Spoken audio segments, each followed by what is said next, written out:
राम जय जय राम। श्री राम जय राम जय जय राम।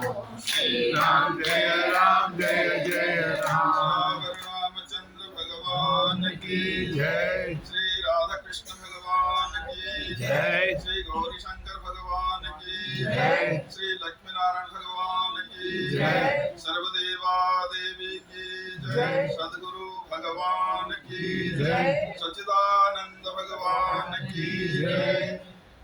हरि ओम।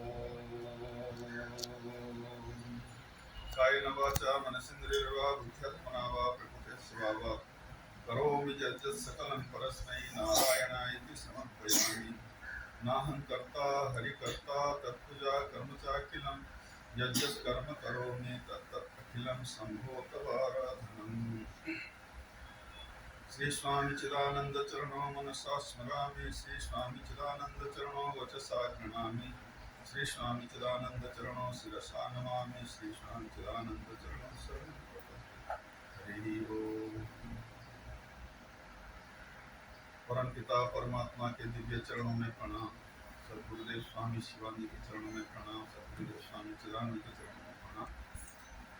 सभी संत महापुरुष योगी पैगंबर ऋषि मुनि सभी को नमन करते हुए आज के सत्संग में उपस्थित दिव्यात्माओं, सज्जनों, भक्तिमती माताएं, बहनों सभी को ओम नमो नारायण। सारे ग्रंथ, सारे संत जिसी का प्रशंसा करते हुए थकते नहीं, वो सब हमको प्राप्त हुए।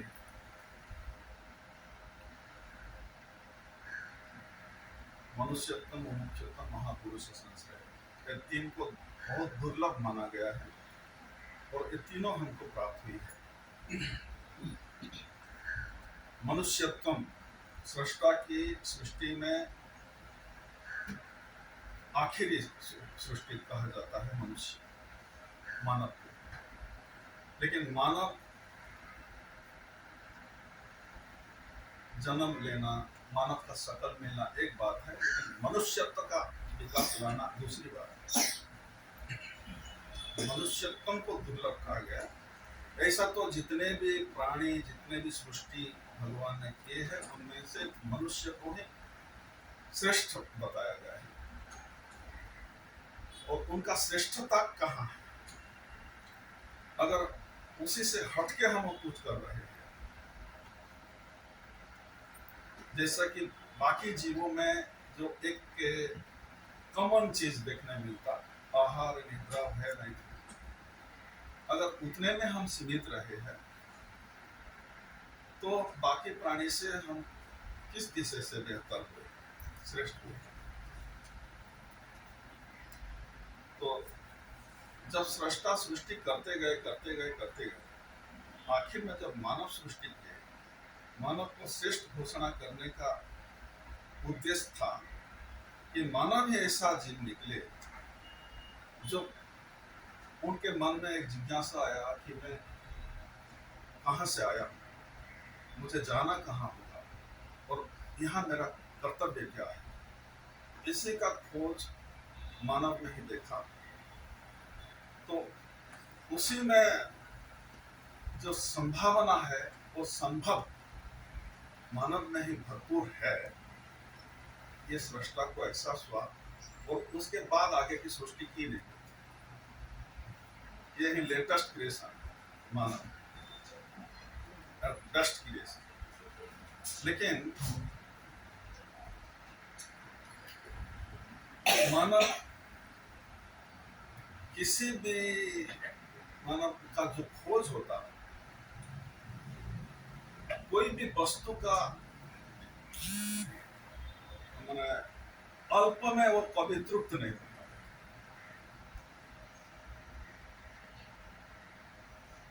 जो उपनिषद में जो घोषणा की है, यत्र अन्यत् पश्यति, अन्यत् शृणोति, अन्यत् विजानाति तद अल्पम नाल्पे सुखमस्ति।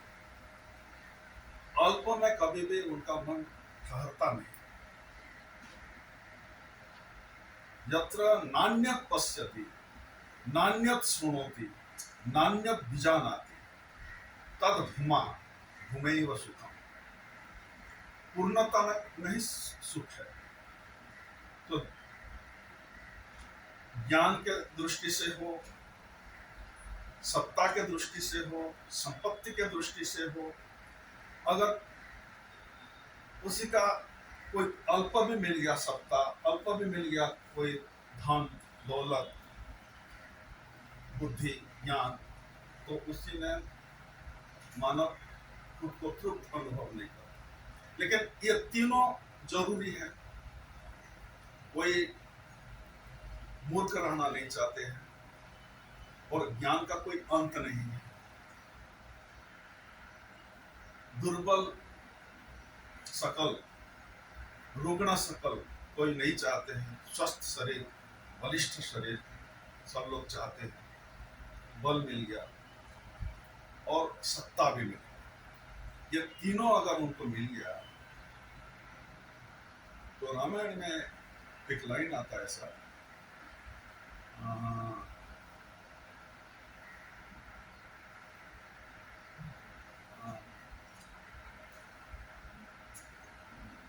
विद्या विवादाय धनम मदाय बलम परेशान परिपीडनाय।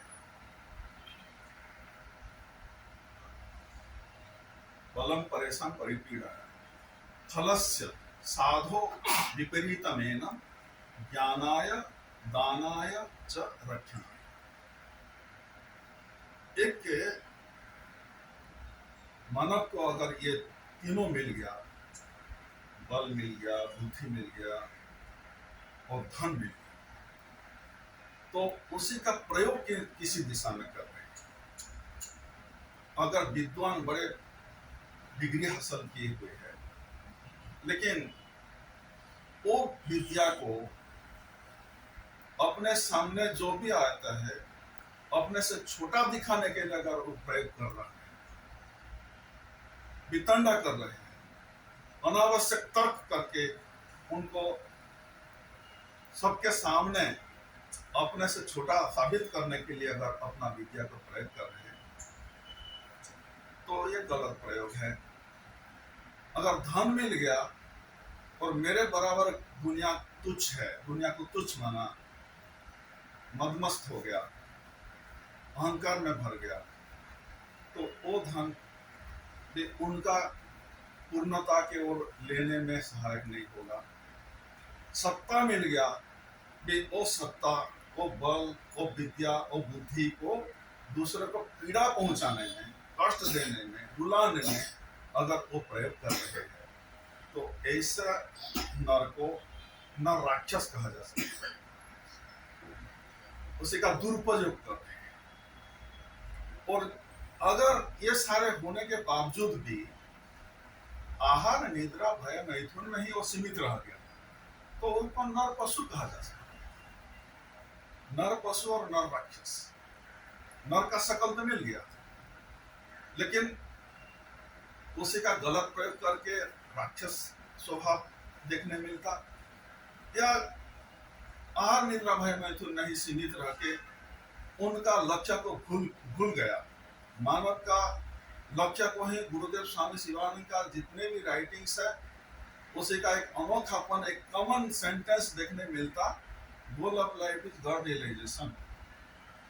चाहे वो स्वास्थ्य के बारे में कोई शास्त्र लिख रहे, कोई नीति के ऊपर लिख रहे हैं, मोरालिटी के ऊपर लिख रहे हैं, स्पिरिचुअलिटी के ऊपर लिख रहे हैं, कोई भी शास्त्र में कलम चला रहे हैं, तो एक ये सेंटेंस को सामने रखते हुए ही वो कितना सहायक होगा उसी के ऊपर ही वो संदेश देते हैं। तो अपना लक्ष्य और वो लक्ष्य का अधिकारी मानव को ही बताया गया है। तो वो लक्ष्य भूल के अगर उसी को केवल आहार निद्रा भय मैथुन में अगर वो सीमित रहा, तो उसको नर पशु भी कहा जा सकता। मानव में मानविकता का विकास, तो मानवत्व, मानविकता किसको बोलेंगे? परोपकाराय फलन्ति वृक्षाः, परोपकाराय वहन्ति नद्यः, परोपकाराय चरन्ति गावः, परोपकारार्थम इदं शरीरम। गुरुदेव स्वामी शिवानंद के बारे में तो हम सुना है या पढ़ के जानते हैं, स्वामी चिदानंद जी महाराज को हम देखा है। तो उनका पल पल, हर सांस, हर धड़कन परोपकार के ही जिए, परोपकार के ही जिए। हम स्वामी शिवानंद के आत्मजीवनी में एक इंसिडेंट हमको देखने मिलता कि गोविंद बोल के कोई एक उनका सेवक शिष्य थे और उनका कुछ डिजायर फुलफिल नहीं हो पाया, तो वो गुस्से में आके सत्संग में जाके उनको कुल्हाड़ी का प्रयोग करते, प्रहार करते। फिर भी उनको जो साधुता का प्रमाण हुआ उसी से ही, और कुल्हाड़ी का प्रयोग माने प्रहार के प्रतिबदल में टिट फॉर टैट नहीं किए, टिट फॉर टैट नहीं किए। गुरुदेव जो प्रचार किए हैं, bear injury bear highest sadhana, it is very simple, easy to do good for good and evil for evil, but it is very very difficult and sublime to do good for evil. ये गुरुदेव का जो उपदेश है वो खुद जिया है। कोई evil work कर रहे हैं, उनके प्रति प्रयोग कर रहे हैं कोई एविल इंटेंशन लेके, लेकिन प्रतिबदल में उनको प्यार ही मिला और उनका जीवन में भी परिवर्तन आया। ये गुरुदेव के जीवन से हम देखा है। लेकिन स्वामी चिदानंद जी को ऐसा कुल्हाड़ी का प्रयोग कितना बार हुआ है आप जानते हैं? जीवन भर के लिए, जीवन भर के लिए हुआ है। और वो कुल्हाड़ी का प्रयोग शायद हम भी किए हैं। मैं क्यों बोल रहा हूं? हम अपने अपना छोटे छोटे परिवार का कोई प्रॉब्लम को सामना नहीं कर पाते गुरुदेव के पास सॉल्यूशन के लिए हम जाते थे। स्वामी चिदानंद जी, उनका अभी विश्राम की टाइम है, अभी खाने की टाइम है, उसका परवाह नहीं करके हम अपना प्रॉब्लम उनके तक पहुंचाने के लिए ही कोशिश करते हैं, पहुंचा देंगे। और अगर पहुंच गया कोई समस्या उनके सामने, वो अपॉइंटमेंट देते, अपना समय को काट के, अपना विश्राम को काट के, अपना खाना पीना को साइड करके, कभी उनका खाने का टाइम ठीक नहीं था, कभी रात को 12 बजे खा रहे, कभी दिन को लंच, जब लंच का टाइम भी फिक्स नहीं था, नाश्ता का टाइम फिक्स नहीं था, अपना आराम को भी साइड में करके दूसरों का दुख दर्द का कोई समस्या उनके सामने आता था तो उनको प्रायोरिटी देते थे। परोपकारार्थम इदं शरीरम, ये स्वामी चिदानंद जी महाराज ने देखा। और इवन वो जब डिक्लेयर भी कर दिए कि मैं अभी किसी को मिलना नहीं चाहता हूँ, किसी के साथ करस्पॉन्डेंस करना नहीं चाहता हूँ, किसी के साथ फोन में बात करना नहीं चाहता हूँ, मैं एकांत में जाना चाहता हूँ, मौन में जाना चाहता हूँ, फिर भी हम नहीं छोड़े, फिर भी हम नहीं छोड़े। और उसी हालत में भी हम शांति निवास तक पहुंच गए। शांति निवास में तो रहे, लेकिन शांति में रहने नहीं दिया। तो जीवन भर के लिए स्वामी जी का जीवन को अगर देखा जाए तो हम हमेशा स्वामी जी का चैन को छीना है, लेकिन प्रतिबदल में हमको क्या मिला? स्वामी शिवानंद का एक इंसिडेंट को हम याद करते, लेकिन स्वामी चिदानंद जीवन भर के एक जगह में अभी लास्ट दिसंबर में एक साधना शिविर था 5 दिन का। एक दिन रिक्वेस्ट हुआ ऑडियंस के तरफ से कि स्वामी आपके मुंह से हम स्वामी चिदानंद जी का चमत्कार के विषय में थोड़ा सुनना चाहते हैं, बोले। तो मैं कितना घंटा बैठ सकते हैं पूछा। कितने घंटा बैठ सकते हैं? तो स्वामी जी का जीवन तो चमत्कार में भरा हुआ है, चमत्कार में भरा हुआ है। लेकिन और उनका जो चमत्कार है, जैसे मैजिशियन लोग भरी भीड़ में जो चमत्कार दिखाते, ऐसा नहीं था। आग वाले ही वो चमत्कार को पकड़ पाते थे। आग वाले ही उनका चमत्कार को पकड़ पाते थे। स्वामी शिवानंद का चमत्कार, आप हम जो उनका जीवनी पढ़ के जानते हैं कि वो वस्तु में कोई पूर्ण शांति नहीं है। भौतिक वस्तु का भरपूर उनके पास होते हुए भी जब ये संदेश मिला उनको, तुरंत ही उसके वो पीट करके निकल पड़े और तपस्या में जीवन को अपनाए, कड़ी तपस्या के। अभी पॉल्यूटेड समय में भी अगर हम अपने जगह से हट के जब कड़ी धूप के दिन गंगा किनारे पहुंच जाते हैं, शिवानंद आश्रम या ऋषिकेश, और गंगा में कड़ी धूप के टाइम भी अगर गंगा में उतर जाते तो कुछ मिनट भी खड़ा होना मुश्किल पड़ता। और स्वामी जी 4 बजे उठने के लिए जो हमको उपदेश किए है, वो उससे पहले उठ जाते थे और 4 बजे तक तैयार हो जाते थे स्नान सोच करके, और 4 बजे उतर जाते थे गंगा में इतने पानी में, और सूर्योदय तक वो जप करते थे, भगवत स्मरण करते थे। और बॉडी का एक लिमिटेशन होता, तो वो लिमिटेशन को भी अनदेखा करके जो तपस्या को अपनाए, उसी का नतीजा उनको ही भुगतना पड़ा। शरीर में लुम्बार पेन हुआ, डाइजेस्टिव सिस्टम में गड़बड़ी हुआ, बहुत बहुत कुछ शारीरिक प्रॉब्लम भी उनका लेटर एज में आया। तो हमको सावधानी देते हुए एक बैलेंस लाइफ अपनाने के लिए हमको ये ऐसा तपस्या करने का जरूरत नहीं हो, हमको सावधानी दिए दी, पसंद भी दिए। तो उनका तपस्या के परिणाम स्वरूप दूर दूर से हाईली एजुकेटेड और संभ्रांत परिवार से यूथ मास अनेक संख्या में उनके चरण में आए, समर्पित हो गए, अपना सुख सुविधा को पीछे छोड़ के। उसी समय में जो आश्रम का इकोनॉमिक स्टैंडर्ड भी इतना अभी जो देखने मिलता है ऐसा नहीं था, और उसी का विवरण हमको वेंकटेशन जी का राइटिंग से हमको पता चलता कि उसी समय में कभी कभी अगर काली चाय मिलता तो भी हमको स्वर्ग का अमृत मिल गया ऐसा महसूस होता था।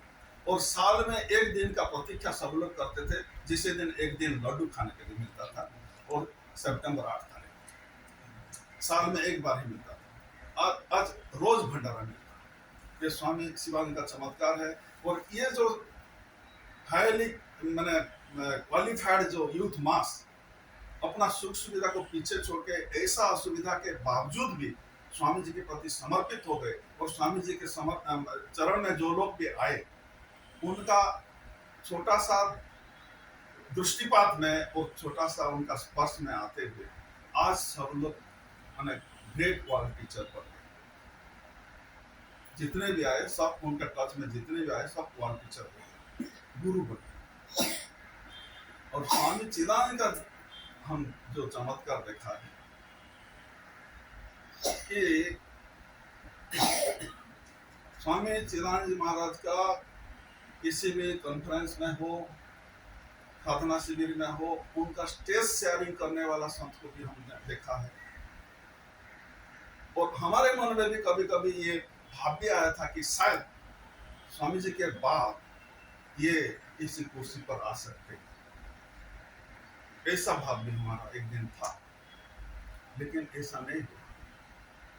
जिनको कोई जानते तक नहीं, जिनको अयोग्य समझते, स्वामी चिदानंद जी महाराज उनको बनाए सबसे उत्तम से उत्तम। आज भी देख रहे, ये स्वामी चिदानंद का एक चमत्कार। ऐसा तो बहुत चमत्कार है उनका। वो उनका एक उपदेश है, see what, look not, hear what, listen not, touch what, feel not, taste what, taste not.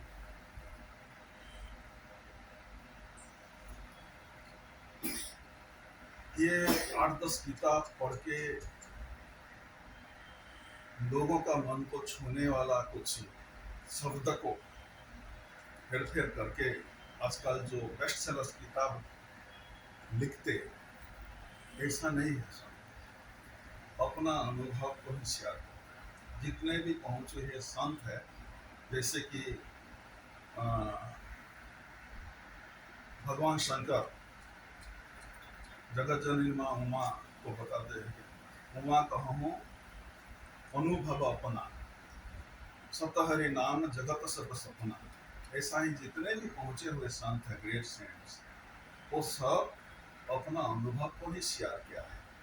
तो गुरुदेव स्वामी चिदानंद जी महाराज भी see but look not, hear but listen not, touch but feel not, taste but release not, ये जो बताया है वो अपना जिया हुआ बात। कभी भी स्वामी जी का अपॉइंटमेंट लेने वाला इसी में सहमत होंगे कि अगर आपको अपना बिजी शेड्यूल से अपॉइंटमेंट मिल गया 5 मिनट के लिए भी, और आपका समय मैंने 5 मिनट के लिए टाइम मिला था और 5 मिनट आपका समस्या बताते बताते चला गया, लेकिन समस्या को सुन लिए, तो वो 5 मिनट मानव का होगा या देवता का होगा, ब्रह्मा का होगा, उनको पता। वो 5 मिनट किसका होगा। तो स्वामी जी अगर प्रॉब्लम को समझ लिए, सुन लिए, तो उसी का पूरा सॉल्यूशन नहीं बताने तक पूरा आपके ऊपर ही 100% तमाम दुनिया से अपना अटेंशन को हटा के आपके ऊपर ही फोकस करते हैं।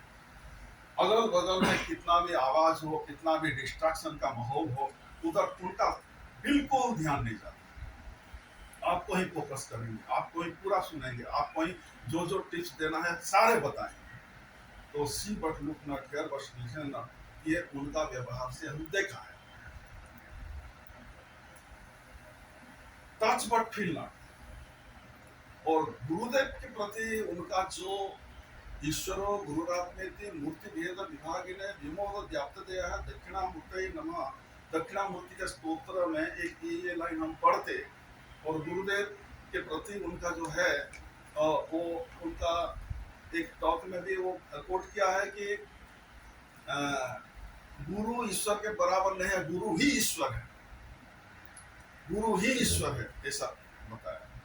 और गुरुदेव के प्रति जो कमिट होता था, गुरुदेव के नाम से जहां जहां भी उनको सेवा के लिए आह्वान होता था, अगर वो एक्सेप्ट कर लिए तो एक एक करके पूरा करके ही गुरु चरण में फिर वापस जाते थे। एक बार ऐसा ही उनका कमिटमेंट पूरा करते यात्रा में थे, एक जगह से दूसरी जगह बदलते हुए, और उनका विश्राम का टाइम ही वो जगह बदलने के टाइम जो मिलता था, गाड़ी में एक जगह से दूसरी जगह जा रहे हैं, तो आगे ड्राइवर के साथ उनका जो सेवक आगे की सीट में बैठेंगे, पीछे वो रिक्लाइन पोजीशन में पूरा आराम करके वो लेट जाते थे। तो जगह बदलने का टाइम है उनके लिए विश्राम का टाइम था। तो साउथ इंडिया में एक जगह से दूसरी जगह बदलते वक्त गाड़ी स्पीड में है, अचानक एक गाय आ जाता, उसको बचाने के लिए ब्रेक लगा रहे, ब्रेक नहीं लगा है, स्टीयरिंग मोड़ के दूसरी तरफ ले लेते, दीवार में धक्का लगता, स्वामी जी गिर जाते और कोलार बोन फ्रैक्चर होता। बोन फ्रैक्चर कितना दर्दनाक होता है इमेजिन कर सकते। लेकिन गुरुदत्त प्राण, गुरु के प्रति समर्पण भाव, जो स्पिरिट इनमें काम कर रहा था, वो एक दिन गया नहीं, जितना भी उनका कमिटमेंट था, एक के बाद दूसरा प्रोग्राम पूरा खत्म करने के बाद जिस दिन गुरु निवास पहुंच गए, उसी दिन असह्य वेदना, सोना मुश्किल, इतना पेन, मैंने किसी स्थिति में थे, टच बट फील नॉट, ये उनका जीवन में। और इसकी मुंबई का ही घटना हमने सुना है, आप लोग ज्यादा जानते कौन सा परिवार था, पता नहीं। वो गुरु महाराज को इनवाइट किए थे और उनका अपना कुक भी थे, लेकिन गुरु के मतलब मेरे भगवान मेरे घर आ रहे हैं, तो उनके लिए भोजन पानी जो भी उनका प्रसाद वो खुद प्रस्तुत कर रहे हैं। और जो कुक है उनको पता है कि कहाँ नमक है कहाँ शक्कर है, और गुरु महाराज थोड़ा ज्यादा स्वीट खाने वाले थे, तो उनके लिए पायस खुद बना रहे हैं, ज्यादा से ज्यादा शक्कर डाल के भगवान का नाम स्मरण करते हुए, मेरे भगवान मेरे घर आ रहे हैं, तो स्मरण करते हुए पूरा वो बना रहे हैं भाव के साथ। गुरु महाराज आए, प्रार्थना किए, सत्संग हो गया, उनको कटोरा में प्रसाद परोसा गया, खा के चले गए। जाने के बाद उनका स्कूल गोइंग कोई बच्चा आ जाता और महक आ रहे हैं पायस की, तो स्वीट के प्रति उनका भी वीकनेस था होता, तुरंत किचन को जाके वो किसी को नहीं पूछ के चम्मच लगा के मुंह में डाला, थू थू थू, ज्यादा से ज्यादा नमक डाला। थोड़ा सा नमक ज्यादा होता तो खाना मुश्किल पड़ जाता, और ज्यादा नमक मतलब पहचान हो गया था। हम तो भागवत में सुना है कि बिना बुलाए भगवान विदुर के घर चले जाते, और विदुर के आसन में विदुरानी होते उसी समय में, और अचानक किसी को हम दिल से प्यार करते, प्रेम है, भक्ति भाव है, सम्मान भाव है, और वो अगर अचानक आ जाएंगे तो जैसा सुरबुद्ध खो जाता, उनका भी वो दशा हुई। और घर में जो भी था वो निकाले केला, पत्ता केला, और इतना भाव विभोर हो गए थे कि केला को फेंक रहे, छिलका को खिला रहे, और भगवान भी छिलका खा। ये हमने भागवत के कहानी से सुना है, लेकिन गुरुदेव के ये प्रमाण हमने देखा है कि टेस्ट बट रिलेशन। तो ऐसे गुरु हमको मिले हैं। मनुष्यत्व, मुमुक्षुत्व, मोक्ष में क्या स्वाद है कि हम मोक्ष को हम पहला स्थान देंगे, और मोक्ष को चाहेंगे क्यों? मोक्ष को क्यों चाहें? मोक्ष के बारे में जो बताते हैं, सर्व दुख निवृत्ति, परमानंद प्राप्ति, नित्य तृप्ति, यही मुक्ति की परिभाषा है। हम कोई दुख नहीं चाहते, लेकिन जिसी में दुख का परछाई तक नहीं है शेष, वो मुक्ति का स्वरूप है। सर्व दुख निवृत्ति, परमानंद प्राप्ति, सर्वश्रेष्ठ आनंद, सर्वश्रेष्ठ आनंद। हमारा जो आनंद है, हमारा जागतिक सुख का जो एक्सपीरियंस है, वो ऐसा है कि 1 आना प्लेजर इज मिक्स्ड विद 15 आना पेन। ऐसे बताते हैं सांसारिक सुख का, हम ऐसा सुख का एक्सपीरियंस हम जानते हैं। लेकिन सर्व दुख निवृत्ति, जिसमें दुख का कोई चिन्ह बन नहीं हो, सर्वश्रेष्ठ आनंद, परमानंद प्राप्ति, आनंद में ही लबालब भरा हुआ है। God is bliss, Govinda, Govinda के सॉन्ग में भी गुरुदेव बताते हैं, God is peace Govinda, God is bliss Govinda. तो वो ब्लिसफुल है। Within you is hidden God, within you is immortal soul, within you is ocean of bliss, within you is fountain of joy, जो बोलते। तो वो ब्लिस की महासागर अपने अंदर ही लहरा रहे हैं, तो वो मुक्ति का स्वरूप है। सर्व दुख निवृत्ति, परमानंद प्राप्ति, नित्य तृप्ति, हमेशा संतोष की भाव। जो संतोष में रह गया, उनका डेजर बोल के शेष नहीं। जब तक डेजर है तो संतोष नहीं, तो कोई इच्छा शेष नहीं करता। वो स्थिति है मोक्ष, तो वो स्वाद है मोक्ष। तो उसी का अधिकारी भगवान मानव को दिया, मुमुक्षुत्व। मुक्ति में, मुमुक्षु में, मोक्ष में ये स्वाद है। इसलिए जिनमें प्यास का तड़प है उनको पिपासु बोलते, जिनमें मोक्ष की तड़प है उनको मुमुक्षु बोलते। तो मुमुक्षुत्व, तो महापुरुष संश्रय, महापुरुष की संग लाभ या सद्गुरु लाभ मानिए। महापुरुष, महापुरुष हम किसको बोलेंगे? जो अभी जो भूमा तत्व के बारे में हम बता रहे थे, जन लब्ध्वा चापरं लाभं मन्यते नाधिकं ततः, यस्मे स्थितो न दुःखेन गुणापि विचार्यते।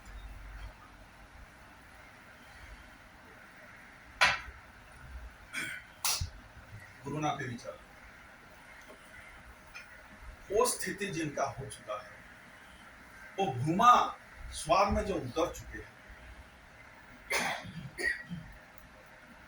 वो ही महापुरुष है, और वो ही सदगुरु है। सदगुरु का स्थिति भी वो महापुरुष संश्रय। अगर हम अपना अज्ञान के कारण हो, अपना पूर्व संस्कार के कारण हो, मानव शरीर मिलने के बावजूद भी मनुष्यत्व के बारे में हमारा जानकारी नहीं है, या मोक्ष के बारे में बार बार सुनते हुए भी हमारा कभी उधर इच्छा भी जागृत नहीं हुई है, लेकिन हमारा जैसा मानव शरीर सकलधारी जो वो भूमा तत्व का स्वाद में उतर चुके हैं, और उनका शारीरिक स्थिति कैसे भी हो, सिर छुपाने के लिए कोई झुपड़ी तक भी नहीं है, तन ढकने के लिए 1 मीटर थान भी नहीं है, कपड़े भी नहीं है, और शरीर में भी ऐसा ऐसा प्रॉब्लम आ गया कि अभी डॉक्टर भी हाथ उठा चुका है। इस स्थिति में भी जो मस्त रहते हैं वो उसी स्थिति में उतरने वाले ही इस स्थिति में रह सकते हैं। वो स्वाद में उतरने वाले ये इस स्थिति में रह सकते हैं, क्योंकि जहां पहुंचना था पहुंच चुके हैं। अभी चाहे शरीर ड्रॉप हो जाए, कोई शरीर से जो काम लेना था वो कर लिए। तो महापुरुष संश्रय, अगर ऐसा अनुभवशील महातत्ववेत्ता कोई महापुरुष गुरु के रूप में हमको मिले हैं, अगर हमारे मनुष्यत्व के ऊपर हम नेग्लेक्ट कर रहे हैं, मनुष्यत्व का विकास लाने के लिए नेग्लेक्ट कर रहे हैं, मुमुक्षु का अधिकारी होने के बावजूद भी हम उसी के ऊपर कदम नहीं बढ़ाया, सत्संग अगर मिल गया, इसमें महापुरुष का संग अगर मिल गया, तो ये दोनों का भी विकास इसके साथ साथ होगा। तो थर्ड ब्लेसिंग जो है महापुरुष संश्रय, हम बिरले से बिरले सोच है, हम यहाँ गिने चुने बैठे कि स्वामी चिदानंद जैसा महापुरुष को हम गुरु के रूप में मिला है। और गुरु हम क्या क्या संस्कार, क्या क्या मैंने शास्त्र वर्जित कर्म भी हम कितने करके आए हैं, जानबूझ के हो अनजान में हो, कितने भी अपराध करके हम उनके चरण में अगर किसी दिन पहुंच गए, फिर भी हम अपना दुर्गुण, अपना दोष, अपना खोड़ के ऊपर उनका दृष्टि नहीं जाता। और जो भी पहुंचे हुए संत है बड़े ऑप्टिमिस्टिक होते, बड़े आशावादी होते। वो हमको इसी में संभावना है, ये होप लेते हुए हमको स्वीकार करते हैं।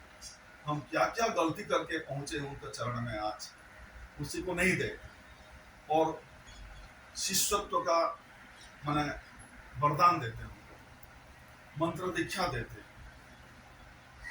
ईश्वर गुरुरात्मेति मूर्ति भेद विभाग में, और मंत्र दीक्षा दिए के मतलब गुरु अपने को ही दिए, मंत्र के रूप में गुरु हमारे साथ है। जो भी गुरुदेव स्वामी चिदानंद महाराज का मंत्र दीक्षित शिष्य है, शरीर का आना जाना तो होता है, किसी को नहीं छोड़ा, कृष्ण भगवान को नहीं छोड़ा, राम भगवान को नहीं छोड़ा, जितने भी अवतारी पुरुष हुए सब धरती पर जो भी अवतार लिए हैं, एक दिन उनका शरीर का एक्सपायरी डेट आया। लेकिन गुरु केवल शरीर नहीं होते, उनको शरीर समझना एक अपराध माना जाता, अपराध माना जाता। इसलिए कोई डिप्रेशन में आ जाते, ये बात में बड़े डिप्रेशन के साथ बताते कि अभी आश्रम जाने से बड़े सुना सुना लगता हमको। अरे ये तो गुरुदेव का करुणा है, और गुरुदेव का ही अपने मुंह का ही ये बात है कि जब कोई पहुंचे संत गुरु अपना शरीर ड्रॉप करते, तो उनका शक्ति 1000 टाइम्स काम करता। क्योंकि जब शरीर का लिमिटेशंस में रहते, तो उसी में जो शक्ति काम करता, जब शरीर ड्रॉप कर देते तो 1000 टाइम्स काम करता। अभी हम दूरी को मिटा दिए हम सबके लिए। जब तक शरीर में थे, उनका दर्शन के लिए हमको समय निकालना पड़ता था, साधन जुटाना पड़ता था, और अपना कर्तव्य को छोड़ के उनका दर्शन के लिए जाना पड़ता था। अभी जहां है वहां दर्शन कर सकते हैं, लेकिन वो सूक्ष्माति सूक्ष्म तत्व का दर्शन करने के लिए हम खुद को एलिवेट करना पड़ेगा। उसी स्थिति वो सर्वव्यापक सत्ता हो गई अभी, तो वो सर्वव्यापक सूक्ष्माति सूक्ष्म सत्ता के साथ एक हो चुके हैं। तो यहाँ बैठ के अपने घर में रह के उनके साथ कनेक्ट करना है, तो क्या कैसे करेंगे?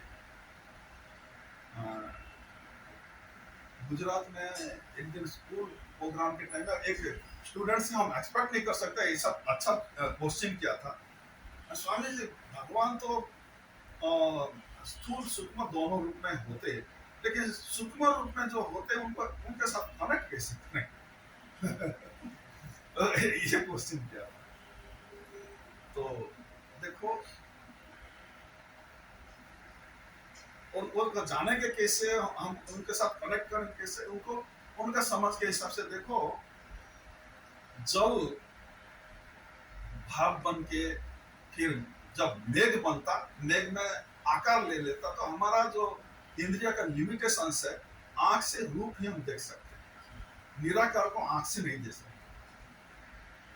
शब्द स्पर्श रूप रस गंध, ये सगुण साकार का ही स्वाद ले सकता, निर्गुण निराकार से इंद्रिय गोचर नहीं है, वो इंद्रिय से उनका स्वाद नहीं ले सकते। तो जब भाप बन के भाप की वो ऊपर जाने के बाद फिर ठंडा होने के बाद जो घनीभूत होकर मेघ बना, एक आकार लेने के बाद हम देख रहे हैं मेघ को। लेकिन इसी से वहां तक जो यात्रा हुआ तब भी था, लेकिन वो निराकार रूप में था। तो निराकार एक स्थूल वस्तु जगत के साथ हम कनेक्ट करने के लिए हम क्या करते हैं? फोन का इस्तेमाल करते हैं, फोन का इस्तेमाल करते हैं। लेकिन निराकार निर्गुण को साथ कनेक्ट करने के लिए मौन का इस्तेमाल करना होगा। मौन का इस्तेमाल करना होगा। हम हमेशा कुछ ना कुछ देख रहे, कुछ ना कुछ सुन रहे, कुछ ना कुछ स्वाद ले रहे, कुछ ना कुछ स्पर्श कर रहे। शब्द स्पर्श रूप रस गंध नहीं, हम उलझे हुए, अर्थात सगुण साकार नहीं, हम उलझे हुए। तो निर्गुण निराकार के लिए हम साइलेंट का स्वाद हम कभी जाना नहीं, चखा नहीं, तो वो उनको मौन से ही हम उनका स्वाद नहीं कर सकते। और फोन में बात करेंगे तो बिल भरना पड़ेगा, लेकिन उनके साथ कनेक्ट करना है तो दिल देना पड़ेगा। और दिल से हम जिसको चाहते हैं, दिल से जो जिसको भी हम चाहते हैं, हम इधर बात कर रहे हैं, लेकिन आपका अटेंशन थोड़ा सा अगर हट के कहाँ चला गया, तो ऐसा भी हम देखा है, कितने भी दिलचस्प बात चल रहे हैं, लेकिन आपका अटेंशन थोड़ा डाइवर्ट हो गया, मोबाइल में मैसेज आ गया और आपका कोई प्रियजन का एक्सीडेंट हो गया, उनके आपको मैसेज पढ़ लिया, तो थोड़ी देर के लिए आपका आंख भी खोला है, कान भी खोला है, मतलब कोई आकार भी आपके आंख से टकरा रहे हैं, कान में भी शब्द टकरा रहे, लेकिन सुन नहीं पाएंगे, देख नहीं पाएंगे।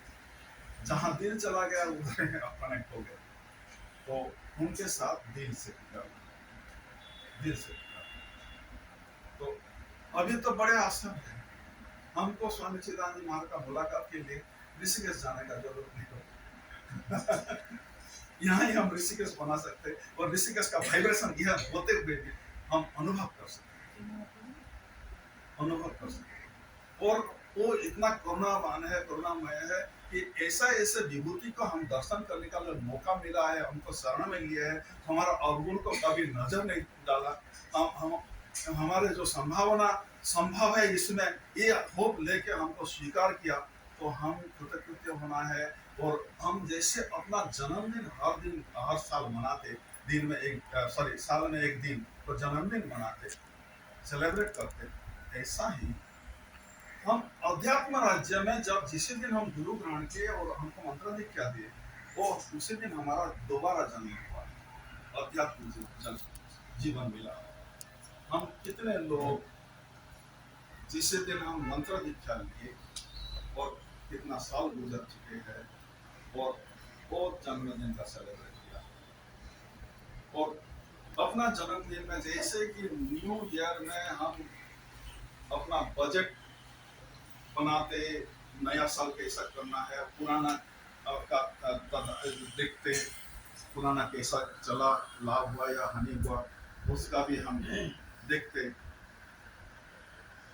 ऐसा हम जिस दिन गुरु दीक्षा लिए, गुरु ग्रहण किए, मंत्र दीक्षा लिया, उसी दिन से एक साल गुजर गया, तो हम जहाँ थे वहाँ ही है या हमारा कुछ प्रगति हुई है? इसी का विश्लेषण कितने किए है, हम आत्मनिरीक्षण कितने किए हैं, आत्मविश्लेषण कितने किए हैं, ये होना ही चाहिए। अगर ऐसा गुरु मिलने के बावजूद भी हम जहाँ था वहाँ है, तो दोष किसको देंगे हम?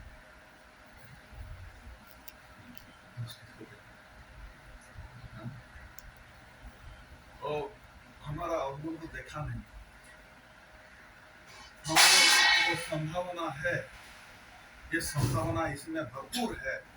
और स्वामी जी ये बात बार बार रिपीट भी करते हैं, यू आर पोटेंशियली डिवाइन।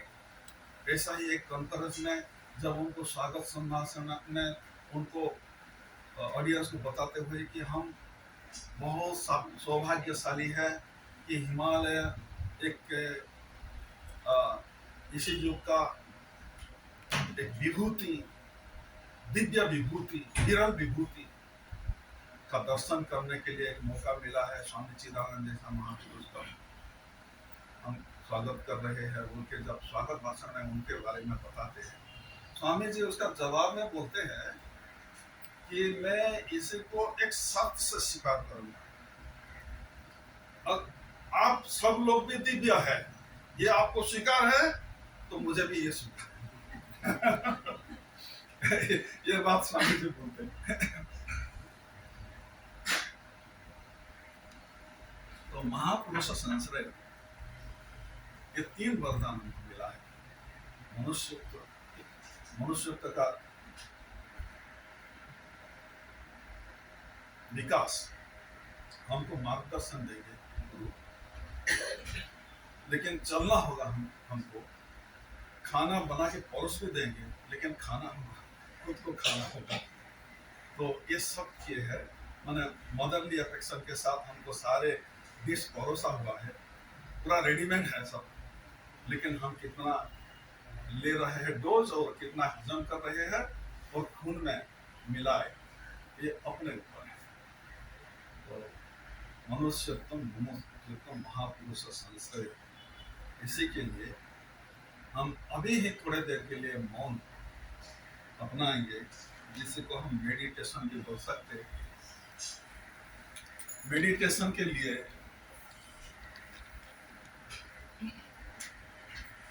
राजयोग में मुख्य साधना है मेडिटेशन, और गुरुदेव स्वामी शिवानंद मुख्यतः 4 योग के लिए 4 सेंटेंस नहीं रख दिए हैं।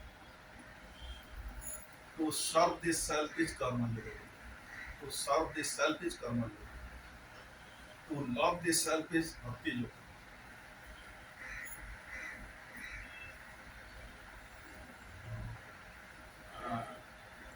To see the self, to see the self is Raja Yoga. And to know the self, realize the self is Jnana Yoga. और सब में सेल्फ के साथ। To see the self, ध्यानेनात्मनि पश्यन्ति, आत्मा का दर्शन ध्यान से ही होता है। कोई इंद्रिया से हम आत्मदर्शन नहीं कर सकते। जतो वाचो निवर्तन्ते अप्राप्य मनसा से, जहाँ वाणी का पहुंच नहीं है, इंद्रिया का पहुंच नहीं है, बुद्धि की पहुंच नहीं है, वो इतना सूक्ष्माति सूक्ष्म तत्व है। और वो सूक्ष्माति सूक्ष्म तत्व सर्वव्यापक सत्ता है और आत्मा के रूप में सब में मौजूद है। तो उसी का स्वाद में उतरना है। तो हम ये जो इंद्रिया का पहुंच है, वहां से थोड़े देर के लिए हमको छुट्टी लेना होगा। आंख भी बंद करेंगे, कान भी बंद करेंगे, और सारे व्यवहार से निवृत्त होते हुए हम भगवान का दर्शन के लिए, वो सूक्ष्म तत्व का दर्शन के लिए कहीं जाना नहीं होता। बहिर्गमन हमको कोई यात्रा अपनाना नहीं पड़ेगा, कोई शास्त्र पढ़ना नहीं पड़ेगा। हम सबसे हट के उत्तर दक्षिण पूर्व पश्चिम ऊपर नीचे आगे पीछे का यात्रा खत्म करके अंतर यात्रा करना। अंतर यात्रा के मतलब पहला हमारा इंद्रिया के पहुंच में आ रहे अपना स्थूल शरीर से भी हटना होगा। स्थूल शरीर को जिंदा रखने वाला प्राण तत्व जो चलायमान है, उसी को भी संयमित करना होगा। और प्राण तत्व के कारण ही मन भी काम कर रहे हैं। मन का स्वभाव ही है कि इंद्रिया के माध्यम से शब्द स्पर्श रूप रस गंध की ओर बिखर जाना, उसी से भी निवृत्ति होगा। अर्थात अगर शब्द स्पर्श रूप रस गंध से अगर मन को हटा लेंगे तो क्या होगा मन को अगर चारों दिशा से निरोध कर देंगे तो मन का गति किसी दिशा में नहीं जाएगा, अंतर यात्रा।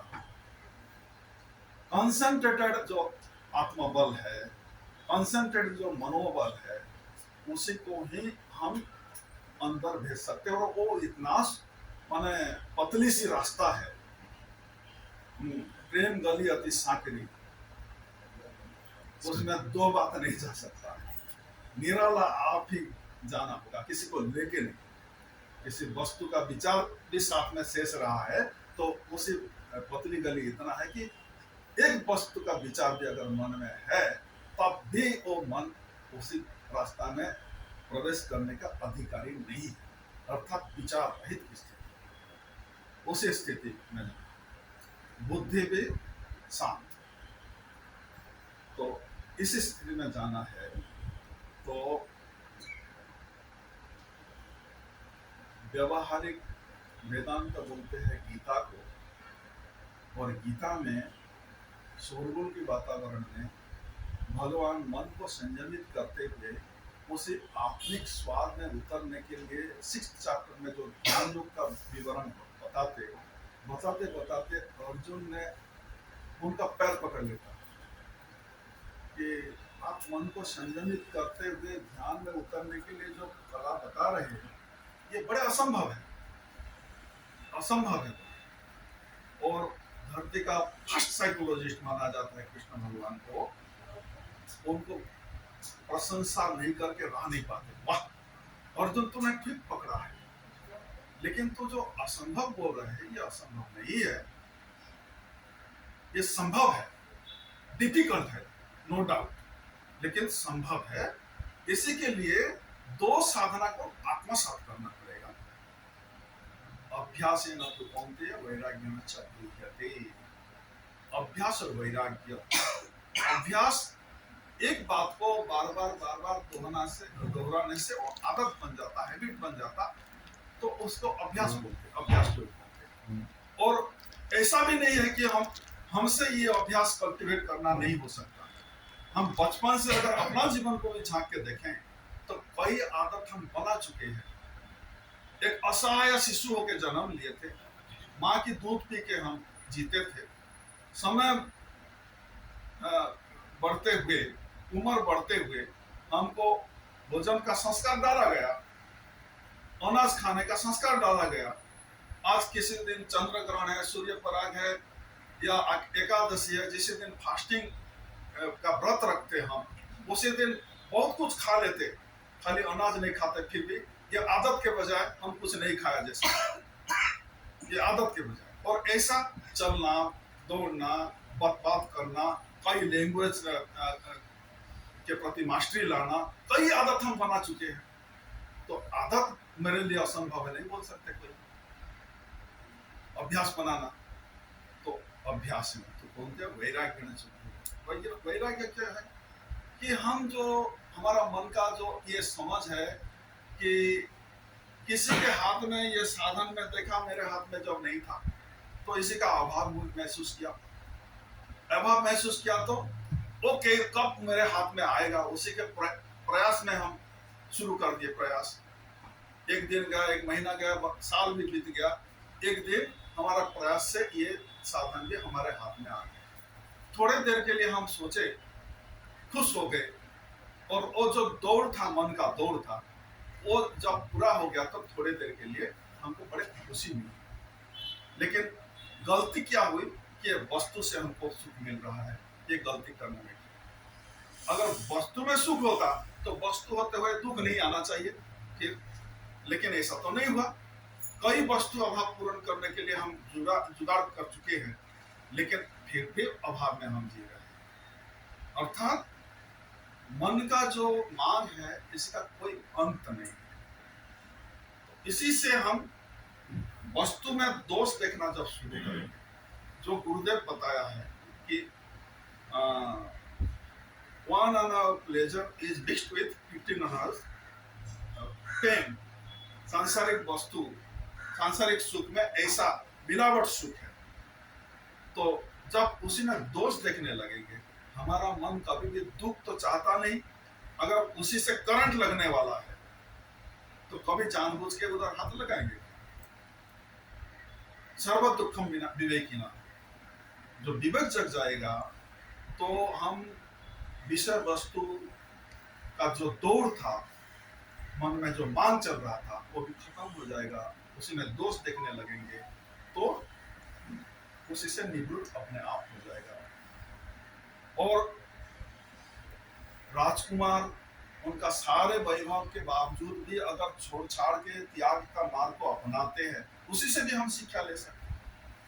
बुद्धदेव जैन वो राज परिवार से आए थे, क्या अभाव था, फिर भी वो त्याग मार्ग को अपनाए, वो उसका जीवन था, किसी भी हम ये इंफॉर्मेशन ले सकते हैं।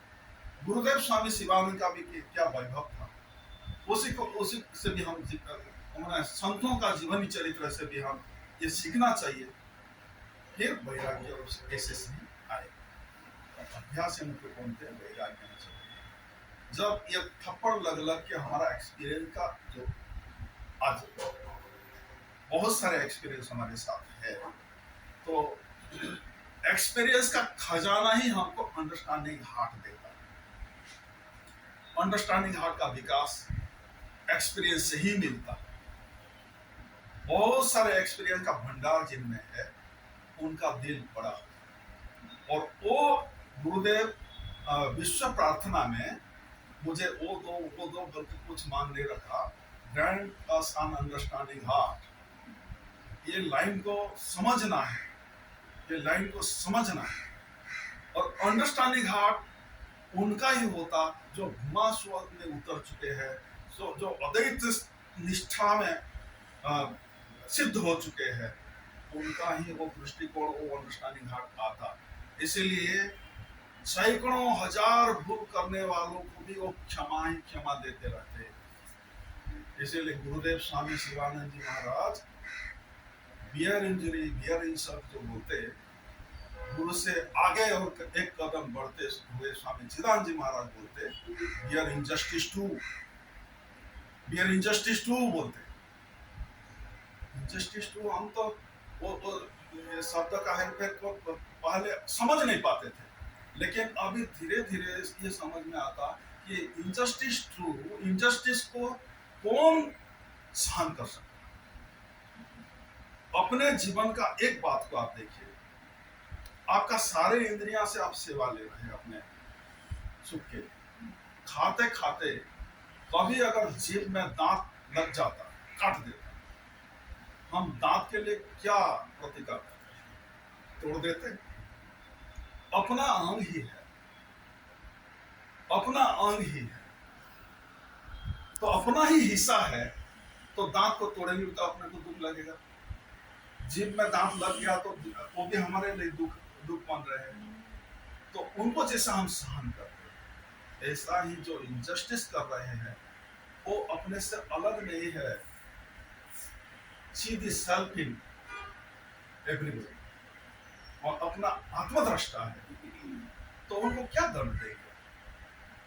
इनजस्टिस को भी वो मैंने भगवान शंकर जैसा जहर को गले में रखते विश्व कल्याण के लिए, ऐसा ही रखते। तो अभी थोड़े देर के लिए कमर गर्दन मस्तक सीधा रखते हुए अपने जगह में स्थिर सुखम आसन, अपना शारीरिक लिमिटेशन को जानते हुए जो आपके लिए सुखद होगा आसन, ध्यान के लिए जो आसन बताया गया है स्थिर सुखम आसन, चाहे अपना शरीर का लिमिटेशन जानते हुए उसी में भी बैठे हुए तो समकाय शिरोगी, अपना कमर गर्दन मस्तक एक सिर में, प्राणिक ऊर्जा जो चारों तरफ बिखर रहे हैं, चल रहे हैं, जब सीधा बैठेंगे, विचार चल रहा है, चले वाता चले चित्तम निश्चला निश्चलो भवे, मन का दौड़ भी चल रहे हैं, बहुत सारे विषयों का विचार भरपूर है, तो हम प्राण संयम के साथ विचार को धीरे धीरे हम शांत कर सकते हैं।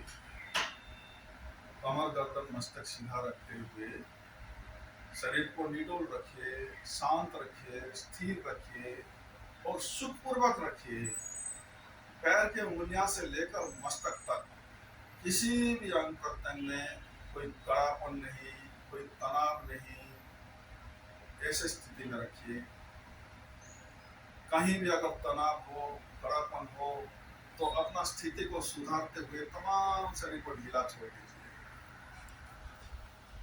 स्थिर सुखमासन।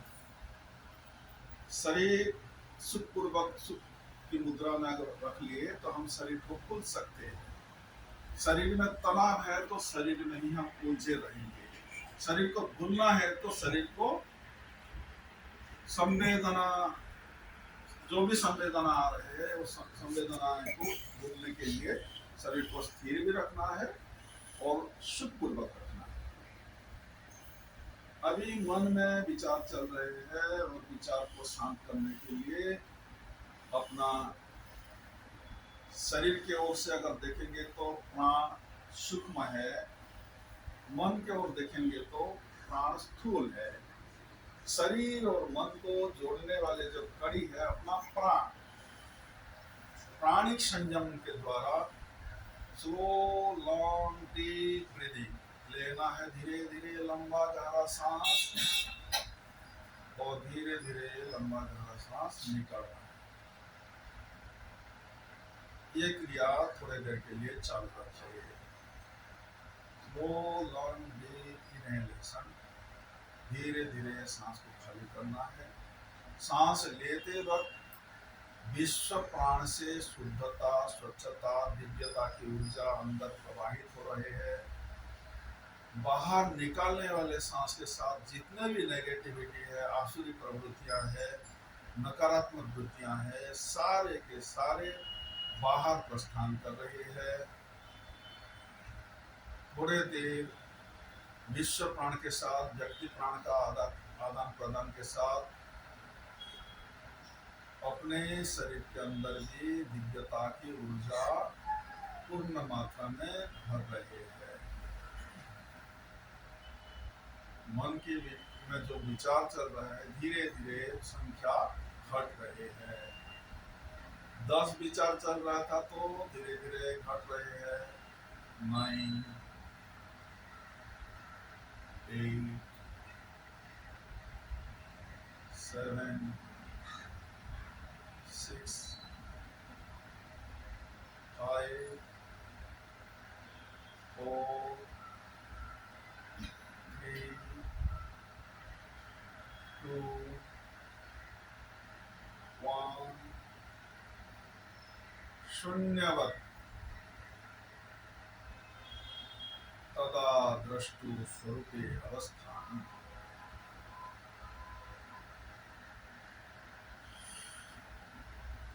केवल और केवल शांति और आनंद ही आनंद शेष।